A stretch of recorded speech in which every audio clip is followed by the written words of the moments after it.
केपी शर्मा ओली र रमेश लेखक पक्राउ परिसक्नु भयो। सत्तामा पुगेपछि विपक्षीलाई अनेक परीको उसमा चाहिँ फसाउने अनि सर नमस्कार। सर्वप्रथम तपाईलाई म तपाईलाई एउटा कुरा के भन्छु भने यो शहीदहरुलाई त तपाईले पहिला न्याय दिन्छु भन्नुभएको थियो। खै त तपाईको कुरा है।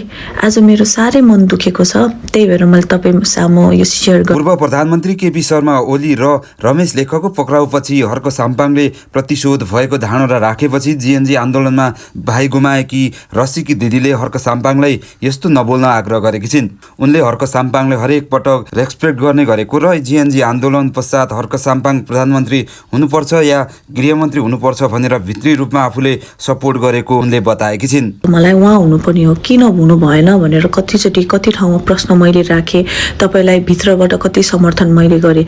तर आज हाम्रो भाइहरूको न्याय हुँदाखेरि तपाईले पनि पुराना पार्टीहरू जसरी त्यसरी राजनीतिक प्रतिशोध गरेका हुन् यिनीहरूले भनेर कसरी बोल्न सक्नुभयो। उनी थप्छिन्, तर आज जीएनजी आन्दोलनमा शहीद भएका भाइ बहिनीहरूलाई न्याय पाउन लाग्दा प्रतिशोध भएको भन्ने अभिव्यक्तिले शहीद परिवारमा के बितेको छ भन्ने केही नसोची बोलेर विश्वास कसरी तोड्नु भयो भन्दै प्रश्न गरेकी छिन्।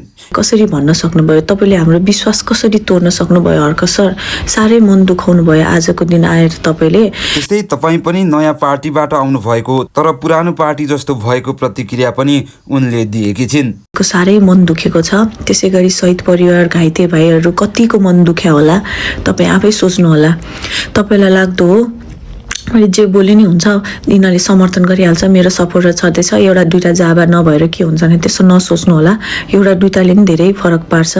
त्यही भएर मान्छे उचाइमा पुग्न धेरै गाह्रो हुन्छ, मान्छे तल झर्न एकदमै सजिलो हुन्छ। सर हर्क सर प्लिज अबबाट चाहिँ शहीदहरूले न्याय पाउन लाग्दाखेरि चाहिँ तपाईले समर्थन गर्न नसक्दाखेरि एटलिस्ट विरोधको कुरा चाहिँ नउठाइदिनु होला।